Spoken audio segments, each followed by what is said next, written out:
Well, thanks so much, Angela, and thanks to Kyle and the CEDA team for the invitation to moderate this discussion this afternoon. It's a fantastic crowd, and I think we've enjoyed the presentations of two really outstanding speakers this afternoon. Can you join me in thanking them again?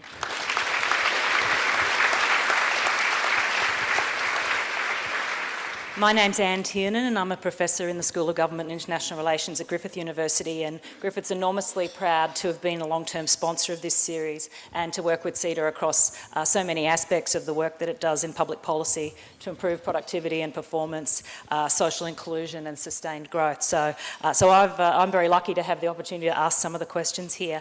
What I'll do is start with a couple of questions to our two speakers and then leave as much time as possible because I'm sure there'll be an enormous number of questions from the floor. There's always a lot of questions from CEDA audiences, so that's great. So, I mean, there's so many things I can ask you, looking on over your careers and the presentations that you've given, each of you. You've risen to the position of CEO in these very blokey contexts. And you've talked about your own backgrounds. Angela, you've got an undergraduate degree in science. You came from the law, Carolyn. So, what drew you to these blokey contexts? I don't think I entered the IT industry realising it was blokey. I think that for me, I guess I was educated in an era where within the industry there were still some very outstanding graduate programs who were still taking intakes that were very generalist in nature. So they almost selected you on your characteristics, your track record of achievement versus your specialisation. So I actually did a Bachelor of Zoology, a Bachelor of Science in Zoology, and thank you. There's one other zoologist in the room. Actually, isn't that surprising when you think about it? It's one of the questions. So what's zoology? What? I said, well, I do deal with some interesting characters each day that do have resemblances to animals. But the thing is then it was, I was entering the workforce in a period where you got the opportunity to go into great corporations and learn the ropes. And so, it wasn't, for me, there was no thought about gender bias, there was no thought about, I just didn't have that mindset, I guess. And I put some of that down to my upbringing because I don't think there were I never in any way felt restricted. In any choice I could make. So I think that's a testament probably to my parents and my upbringing. Yeah, and I think that's a point we might come back to. What about you? Yeah, I mean, mine is much the same. I saw myself as a lawyer.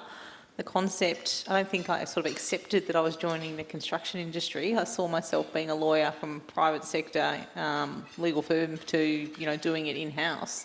And I think the other thing at the time was, and it has changed significantly and it's pleasing, but when I left a law firm, the partners were men. There are a few female partners dotted around the place, but if you're thinking, not looking, it's probably the wrong expression, but not looking down in the organisation, but looking up, who is the boss? They were men. So going from working from one really male-centric organisation that packages itself in a fundamentally different way, as it was at the time, to an organisation that was quite overtly, we're all about men. Skills of dealing, across the table and sitting in a meeting where you are the only female, that was not actually a new thing. I don't think I realised how unique it was because I grew up a little bit in a system where, commerce was dominated by men. That was my normal. Right. And, I wonder about, particularly for you, how conflictual the construction industry is, and particularly in Victoria. How do you deal with that? You must be a great novelty in that sector when you're walking around insisting that people wear, they say that impressive story you told us about the data. How do you deal with that level of conflict? Or have you not noticed it? Have you not encountered it in the work that you've done?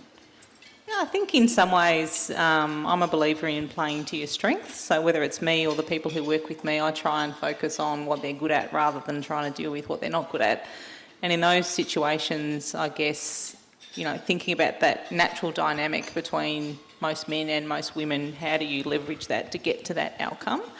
I was quite, I wouldn't say junior at the time, I was in a management position and I'm not sure that I would do it this way if I had my time again because I can see the downside of it when you sort of critically appraise your behaviour and your actions sometimes. But I was on a safety walk on a Grocon job in Melbourne and there was, I think it was a painter, there was a painter there and he wasn't wearing his glasses. And so here I am, I'm a manager, I'm on site, I can see it. Am I going to walk on by, or am I going to stop and go up to this stranger, you know, and I'm the corporate girl, like I'm not part of the site team, and say to him, hey, you know, why aren't you wearing your glasses? You know, you need to put your glasses on. And I went about it by saying to him, you know, are you married or like in a relationship, or what's your story outside work? I think he thought, gee, she's pretty upfront, isn't she? And he said, yes, I'm married and I have, you know, 2 children or whatever he said. And I said, oh, I bet your wife really likes your eyes. And he's sort of looking at me, and I said, well, you know, 80% of our injuries around eyes are because people don't wear their glasses, and if you wear glasses, 80% of that risk is removed. And if you think about it through the lens of your wife, if you were to lose your eye, and whilst it shouldn't be about this, of going out to a restaurant with your family, and how many people would be staring at your table because you're the guy with one eye. And he looked at me, and he said, I will go and get my glasses. I didn't think anything more about it, other than the fact that I, you know, gave myself a little pat of saying, I've got this guy to put on his glasses, without it being a combative, conflicting, I'm the boss and I'm coming here to tell you how to do it type relationship. But he went into the workers' sheds, because they all have lunch, you know, together, and he said, oh, there was this girl here from head office. And then the story came back to me. I thought, yeah, I don't know, I want to do it that way again. But I think the concept of you bring to the situation, you know, your own way of doing things to get the result, and I think there probably are some natural differences between men and women in how you approach those things, and different is okay. I bet that story went around that organisation like wildfire. Interesting week in Brisbane this week. The former Premier Anna Bligh was here to promote her new book, Through the Wall, and some people might have seen the interview that she did on ABC 7:30 Report earlier in the week, and she said 2 quite interesting things that I'd just like to put to you and get you to reflect on. The first was about when someone emerges as a leader and this is a quote from the book, to feel themselves begin to separate from the herd when they realise they're moving beyond its warm comfort. And she said that leaders often know the moment of separation because it comes with envy and resentment from your peers. She says, then you have to make a critical decision to keep going or to retreat to the warmth of the herd, she said. Does that resonate with your experience? Did you feel a moment when you were separating from the herd? I think it's lonelier. You have less people within the organisation to probably draw on that you may have drawn on. The dynamic changes among some people, that it becomes highly competitive and you're now, you know, seen as a threat, not a peer. So I've seen that, and I think, you know, working in a predominantly male environment, I find they're particularly overt about that. I attended a session last week where my comment to my male manager was there was a lot of testosterone, you know, on the stage and in the room, where, you know, there was a lot of chest beating and competition, rivalry, and I would go about that a different way. But I think I think this comes back to your network. You learn to draw on a different set of advisors, a different set of people. But I also think that just because you're the leader, you don't need to sit in some lofty office and be completely, you know, removed. I really do feel strongly about staying human. You know, you haven't changed overnight. You haven't become some rare thing with 2 heads. So it's really important to stay connected, in my view. But you need to think about the people whose counsel you take. You need to think about who you share information with, because it's just the nature of the information you're being exposed to, or the like. And Carolyn, you reflected quite interestingly on being given given the time to find your feet, and secondly, you know, being supported into a job I think for what many people would have been surprised that at a period of going on maternity leave that you would have offered such a big opportunity. How do you have the courage to back yourself? How did you, there were presumably many times in that year where the herd might have seemed like a nicer place or a more comfortable place to be. Oh, absolutely. I mean, I'd reflect on that first year and thought, what was Daniel thinking? Like, this is not working, and I think we're at a real risk of having someone leading this business, and how long do you leave it before you find your feet? He is a believer in letting people do the learning as opposed to him doing the telling, you know, having that experience and remembering from your own experience what it was. So he gave me a year to do that. But yeah, it's a concept of, it felt like a burning plank. Like there was nowhere to go back to. It just had to be made to work. And I think picking up what Angela said, the concept of getting feedback all the time, and there's lots of things that I'm not good at, but one of the things I think I have been quite good at is seeking out that feedback.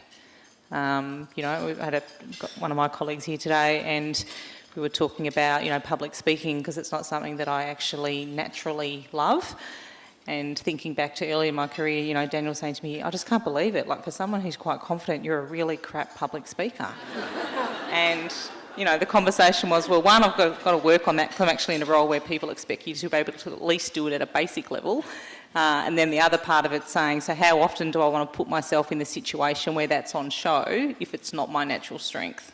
But that all comes from that feedback and having trust in the person who's giving it and having, you know, the gumption to take it. Because I think one of the things with feedback is people get it, but then they don't do anything with it. And it's almost worse than not having it at all.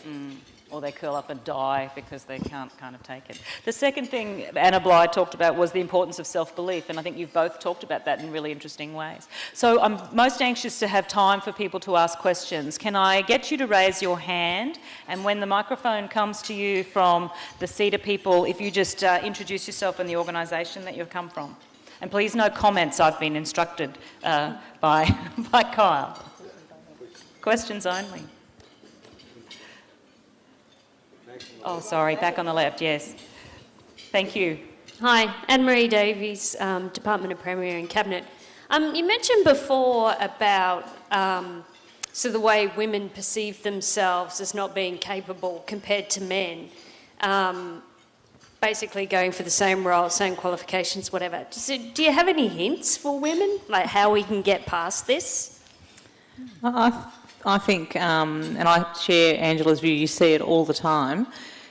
When you're sitting on the other side of the table, whether you're interviewing candidates or whether you're looking at a conversation that's going on as a management team, and some people are more outspoken about their own achievements and all those things, when you're actually in that position of responsibility, I think we owe it to the people who work for us, both the men and the women, and the whatever diversity is going on across different natural tendencies, to unpack that.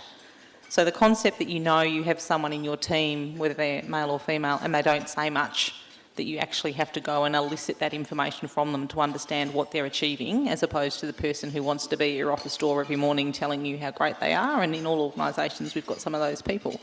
But yeah, there's a tendency for women, I don't think it's comparing themselves to their male counterparts. I think it's actually just that deep-seated confidence in whether they're prepared to take the risk, and then also reflecting on what your skills actually are. And that part of it I take away from the manager and say back to that person, are you actually prepared to have this conversation?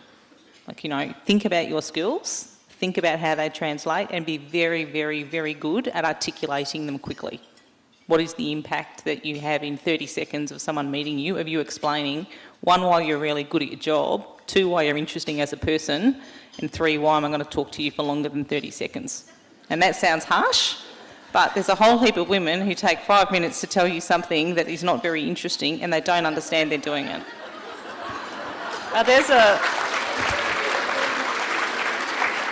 I think we're all singling Carolyn out for feedback later. Sorry if that was too honest. No, you can't be too honest. I think Carolyn's done a really great job in covering most of the things, but I think conscious awareness on both sides of the table, which is really what Caroline's saying. Absolutely, this business of, you know, taking forever to get to the point. If you catch yourself doing that, along the way, a technique that I learnt is you're probably saying the most important thing last. So you catch yourself, you take the bit that you've said at the back end of the 5 minutes and you put it to the front as your headline. So it's often the case if you're kind of telling us, we like to go on telling a story, and most people are switched off by the time you got to the punchline. So the thing is, the other thing is, be prepared to take risk. I think that's already been covered. Know that, you know, create that support network around you. If there's somebody that's had faith in you to put you forward for a job, they don't want to see you fail. So they're going to be there. You need to draw on them. Don't be afraid to ask for help, because that's the other thing. Just when you're going outside your comfort zone, when you're testing your capability, you probably do need help, and there will be things that you continue to need to develop along the way. So I think all of those things are going to help you. Great. Another one, Ben. I'm just going to add on, Anne. This is all I'm a bit scared. pot kettle advice. This is not stuff that I do. This is stuff that I'm encouraging other people to do. I mean, I think the thing is, there's a heavy dose of socialisation in that, and this is the thing I think you both sort of alluded to, background, and, how important it is, how comfortable you are to do that kind of thing, and I think your challenge is to many women just to get over it. Have we got another question, please? Yes, over here. Yeah, hi. Thanks for two great presentations. Paul Pasali, Mayor of Ipswich. I was just wondering your thoughts in regards to the media in dealing between that male and female perspective from a business point of view, but also a political point of view, which we saw when we got the first female premier. Dealing with the media, yeah. Know who you're dealing with. So, I take time to understand, as I represent my company in the public domain, I do my research on what the person is, what their feeling is towards our company, what their hot buttons are. So from my perspective, I like to be very well prepared and well researched going into those engagements.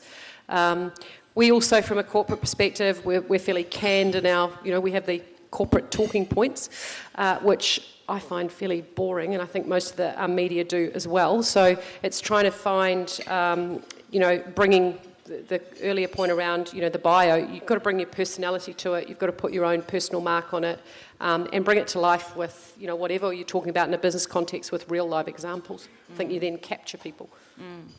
Did you want to add anything to that, Carolyn? Look, probably the only thing I would say, the politicians who do it incredibly well, power to them. I think the Australian media in particular is a very challenging environment to work in, and we've got to a stage in this country where our pollies are actually expected to be able to front the media every day. And there's not many places overseas where that is in fact the norm. So there's a big part of the role that is dedicated to that, and it's like a marathon, I'm sure, for them to be able to do it. I find it's an acquired skill to handle the media naturally really, really well when you're doing it sporadically, but I can't imagine what it would be like doing it kind of day in, day out. Do you feel that you've been treated differently to your predecessors? I read a feature about you, Angela, that said, your husband and your daughter were moving.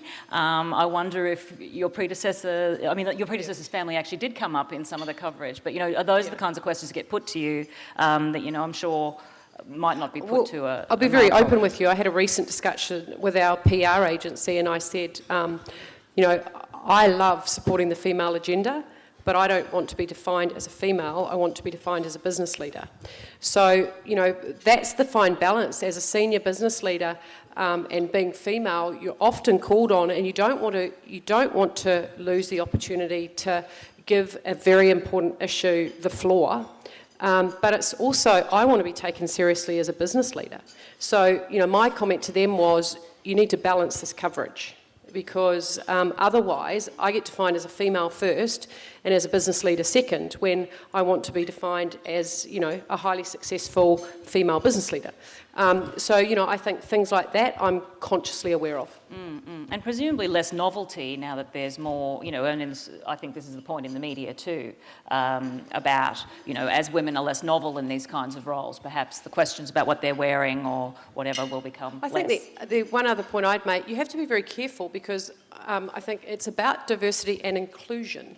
So you don't want to be alienating the majority of your workforce, unfortunately, because they're mainly, you don't want to be seen as this sort of, bra-burning sort of, woman's libber, who all of a sudden, that's all your employee base are also defining you as. So, it's a fine balance. Yes, fascinating that. There's another question over here. Hi, Nikki Rankin. I work at QTC. I'm interested in what you enjoy about your position of leadership, and I ask that because I imagine, like many people in your position, you're making sacrifices and there's a real commitment to be in that position. So what makes it worthwhile for you? Oh, I might take that one first. I think the concept of working with other people and seeing both the human spirit at work every day and seeing people perform at their best, do things that may have exceeded their own expectation of themselves, exceed my expectations of them, and seeing a team work really, really well together to produce something amazing. When you are in a role where you get to witness that on a regular basis, interspersed with some tough days in between, it is a privilege to be part of that, and it's a responsibility to make sure that that's what we're creating as an environment to see that happen, which is one of the things that Angela spoke to. I'd reiterate the same thing. The people aspect for me is the most rewarding. Not to say that, customers and results aren't important, but I just get a huge joy out of seeing my team succeed, and by them succeeding, we succeed, and deliver ultimately to what we're here to do. I think one of the things I took from your presentation, Carolyn, was the extraordinary passion of the tangibility of what you do, and we were very lucky at the table here to be shown a photo of that amazing building that you were talking about, the incredible building near the War Memorial there. So I think the tangibility must be something too, I think, for both of you, perhaps. We've probably got time for one more question. Oh, okay, well, maybe two if you're quick. So we've got one there and just one at the next table.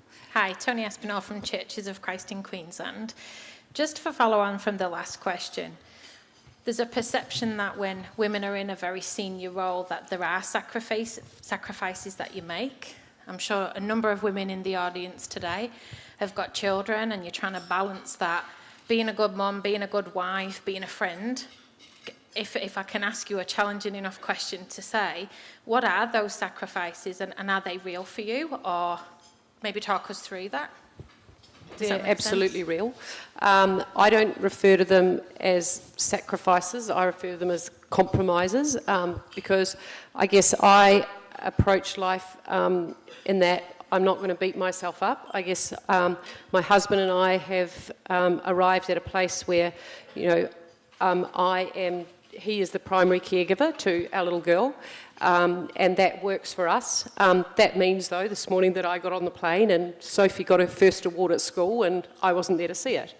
And yeah, that matters, but you can't beat yourself up about it. So, you get the picture via Viber and you celebrate the moment when you get home. But there are absolutely sacrifices, but you've got to draw the line. This is where I come back to the point I made in my speech about you've got to draw the boundaries for yourself, and you've got to know where the line is that you're not prepared to step over. And I think that that varies as you go through different aspects of your career, different parts of your life. But yeah, I think I'm comfortable with the family environment that I retain. I think I've got much better at being very strict about when I go home, I'm home. I very rarely and try very hard not to do a lot of work at home. So I'll put the hours in at the office, and then when I go home, I don't really have a choice with a 5-year-old because, I'm her playmate when I get home. But I think that's important as well. Yeah, I think that's right. That debate of, can you really have it all? I'm sure there's some women who can. I'm not one of them. I make compromises in the same way that Angela does. My daughter's 7 now, and we've definitely been through a stage, probably over the last year, where she was much more conscious of how often I wasn't there. And the conversation was, Mum, what nights are you going to be home this week? So when your daughter is having that conversation with you, let alone your husband, that's a different communication skill around how you deliver on that message. But I think the concept of going back to values and what you believe in, part of that for me is what kind of parent do I want to be? And everyone makes their own choices, but we made a conscious decision of saying Ellie is 101. I think I can do a reasonable job of what I do for a job and keep engaged with her as one child as opposed to trying to raise 4 or 5. And then, what you do with your time and how you spend it, it's a balancing act. And there are some weeks where, and I've got help. One of the things I had being a mother for the first time, having been fiercely independent, was actually accepting I needed help. So I have a completely different relationship with both my parents. knowing that the role of running our house and raising Eloise the way we want to means my mum is there one afternoon a week in a way that I've never had that kind of support. But asking for that and that being okay, particularly when she was small. I mean, the project that we talked about in Sydney, which had me going to Sydney 2 and 3 days a week, not back to back, because Eloise was only a year old and I would come home every night and then do a day in Melbourne and then go back. So that amount of travel and kind of what that does is different, and that is a big sacrifice. So that's the word I put around that type of thing. My husband now does a lot of the caring. But the other part of the conversation, which I'll throw in, because we do talk about the unequal burden between women and men traditionally and currently around who looks after children and who looks after elderly parents. But on the child front, it's about parenting. And there's two parents generally involved in most relationships in raising children. And I have the full expectation of my husband and the people who work for me, I have the same expectation of them. I've got a guy on my team who has a little boy who has some learning difficulties, and his KPI last year was that he would be in his house on a Friday morning to take his son to school. And I think, the real challenge is to be having a very different conversation than the one we've just been having. And I think Annabelle Crabb hits that on the head in her book. If people have had a chance to read her Wife Drought book, I highly recommend it. She says, well, one day we won't be talking about these as women's issues. I have so got the wind up and it was quite violent, so we don't have time for another question. And she's got a zoology degree, so I'm doing whatever she says. Can you please join me in thanking our two outstanding guests this afternoon?